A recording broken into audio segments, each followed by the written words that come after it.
Hey everyone, welcome to AI from the Front Lines. My name is Jim Rowan, head of AI at Deloitte. I'm here with Aaron Levy. Aaron, I'm excited to chat with you about AI today. Hey, thanks for having me. Appreciate it. Awesome. Let's dive in. So talk to me a little about what's happening in AI from a Box perspective. We've been in a pretty intense sprint for now, I'd say almost 3 years. We've been really transforming our entire platform to be AI first in basically every sense. And then that has also resulted in us needing to transform the company as well. So both how we operate in an AI first way, as well as the capabilities and products that we're delivering. Maybe the simplest way to think about it is when we started Box, the idea was we wanted to make it easy and secure to access and share your most important data from your either personal life or inside your enterprise. We then pivoted directly into the enterprise market. And so for the past two decades, we've been helping companies store, manage, share, and collaborate on their most important unstructured data. So think contracts, research documents, marketing assets, financial records, anything that can be stored or created as a file. So it could be media assets and documents and presentations. So that's all the data that we work with. And we've long had this idea going back nearly about a decade, which is, well, what if you could tap into the real rich kind of essence of what's in this data? What if you could ask it questions? What if you could automate workflows? What if you could summarize this information? And it really wasn't possible, unfortunately. Before generative AI, we had no way of really understanding deeply what was inside of your content. And so you could do basic things like if you knew your file name, you could search for it. If you maybe were able to add metadata to the document, you could then automate a workflow, but you could never do this at scale with computers. And so we've always struggled with this challenge of like our structured data, which is the stuff that goes into a database or a CRM system or an HR system. You can query that, you can understand it, you can get analytics from it, but you can't do it on your unstructured data. And that's actually the vast majority of data that the enterprise has. So for us, this past 3 years has been a breakthrough, and we've been just transforming everything about how we build our product to enable this idea of what if you could actually tap into the full value of all of your unstructured business data and start to automate more workflows, get insights from your information, and run your business very differently as a result of this. That's such a huge opportunity for enterprises to get access to untapped resources. I'm curious to understand a little more about how you've started to transform your team, though, because AI is also transforming how we're building products, right? Yeah. So be curious how you're thinking about that workforce transformation too. Yeah, so we're kind of going through the whole journey right now. We have established at Box we're going to be an AI first company. And what that really means is that we want to make sure that employees have access to the best technology at any given moment to be able to automate their workflows, be able to use AI to make better decisions, better serve customers. We have a goal / mandate, which is we want to use AI to do more. So can we build more product for customers? Can we ship product faster? Can we enter more markets? And then ultimately scale the company much more quickly and then ultimately efficiently. So that's the goal of the strategy. So you have to get the tech foundation right. Then you have to get the kind of culture of how to use the tools right. We do a lot of training enablement, best practice sharing inside the organization.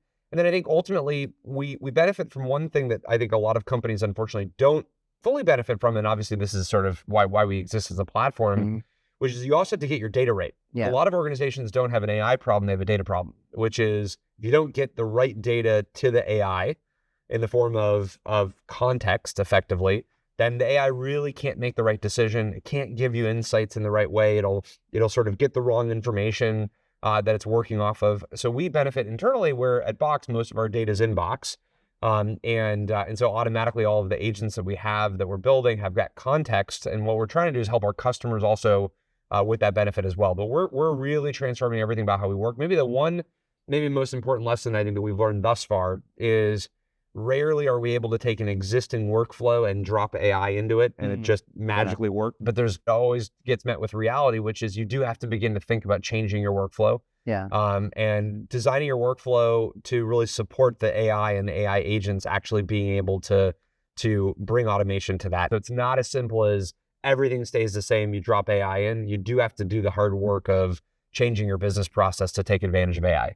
Well, and one of the things we talk to clients about too is sort of the level of autonomy in your AI agents too. Are you seeing sort of how you're thinking about it, an increase in autonomy they're able to drive through some of these AI agents? Yeah. And how dependent is that on like the data quality that you have underneath it? Yeah, so highly dependent on the data quality. Also somewhat dependent on the task that we're talking about. So I think for things like answering a customer support email, you could probably get away with 60, 70, 80% automation there. And then human in the loop for more complex interactions and challenges.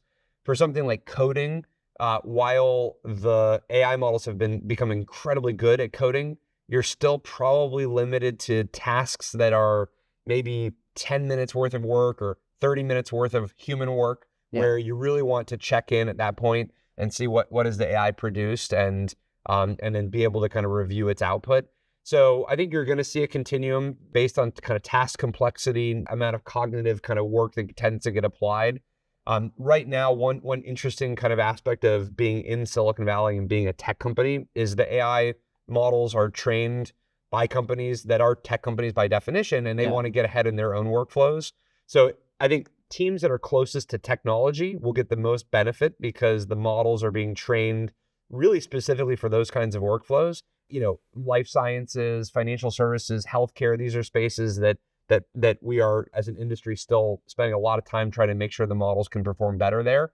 But over time, I'm very optimistic that every field will see real step function improvements in what's possible because of AI. Yeah, that's really exciting. And maybe I'm wondering too, like, as you think about enterprises, the modern enterprise today, you didn't start recently. It's got tons of legacy tech that's flowing through the organization. Data's kind of all over the place as well. How do you advise those leaders to think about, like, where does Box play in that, and how they can kind of help think about Box as an accelerant to their AI journey? Yeah, so the thing that we work on is we have a single platform that stores, shares, manages, and now brings intelligence to documents and content, any kind of content. So it could be, again, marketing asset, financial records, research data.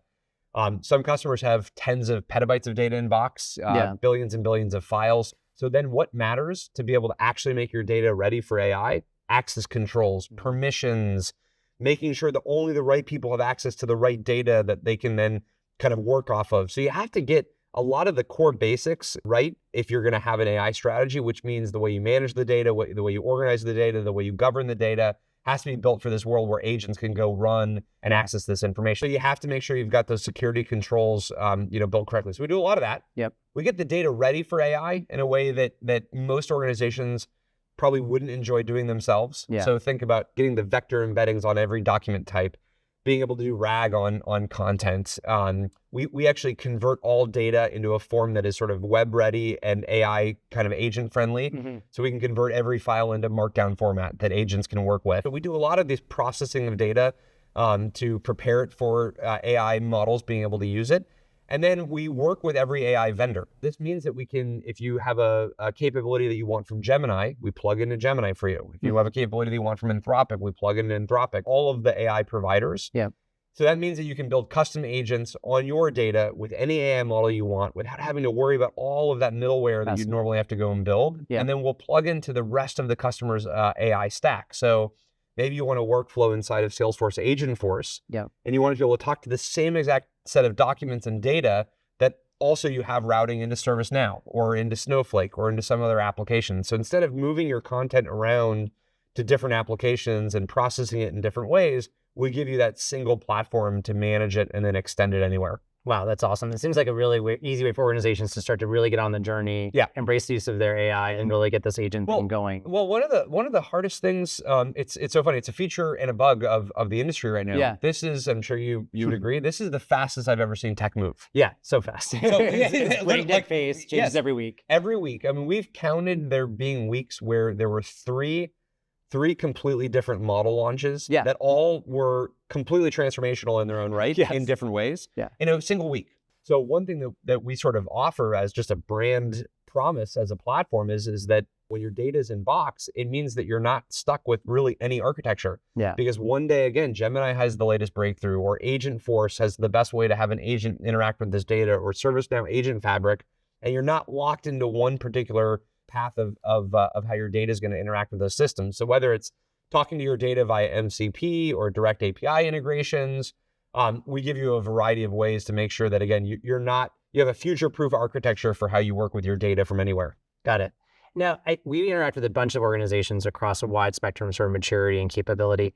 I'd be curious to kind of get your sense on, like, what's your message to the organization that's sort of just starting to get going on maybe enterprise chatbots or some of those conversations? They're still maybe POC purgatory. I'm gonna give a little bit of a reprieve right now, which is if you're in that position today, you haven't really lost that much. Okay. Like in Silicon Valley, we've already turned over our sort of architectures and workflows at least 2 to 3 different times.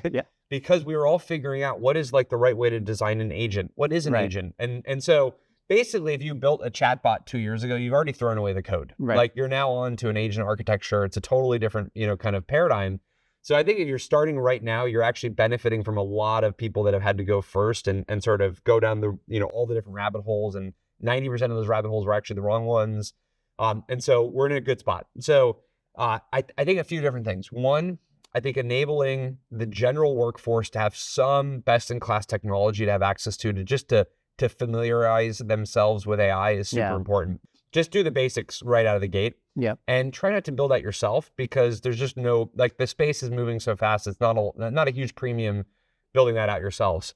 Then really kind of selectively figuring out which teams or organizations would benefit from more of an agentic kind of workflow pattern. And that might, often will start in engineering. So adopting something like a Cursor to help with automated code gen can be very powerful. Thinking about which business functions would get a lot of upside from, some form of automation. Could be in the sales efforts or marketing efforts. So something like Agentforce can be very powerful, or ServiceNow Agent Fabric for workflow automation. So you have to go and apply AI in those select areas.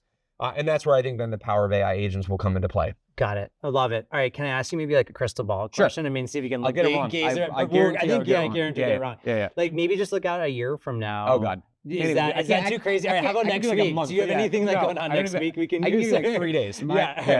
But maybe give you like a 6 month, because CIOs are sitting there going, what do I invest in? How do I feel comfortable with where I put my capital? Because I'm planning on an annual cycle. So we do need like some sense. Fair point. Gaze in the crystal ball for it. Let me know what you got. I think having modularity and flexibility in your tech stack right now is very important. Okay. I think having core sort of systems that you can rely on from vendors that you trust are kind of staying up with all of the latest trends is very important.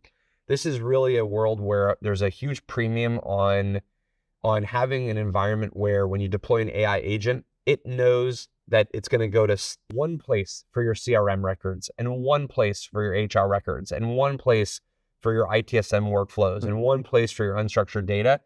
If you have conflicting environments, 3, 5, 10 different places where the agent has to figure out where to go, I think you're going to end up getting a lot of failures in that whole proof of concept kind of stage, because you're going to see a lot of examples where the agent would basically do no better than a human would, trying to guess which environment to go find the right data from.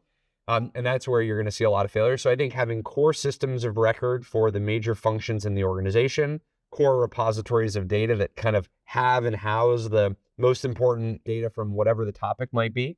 It might not be just one platform, but not, you don't want 50. Right. And really thinking about cleaning up your data structures, your permission architectures, your data governance, your taxonomies, all of that is going to be in support of helping agents actually really take advantage of that environment.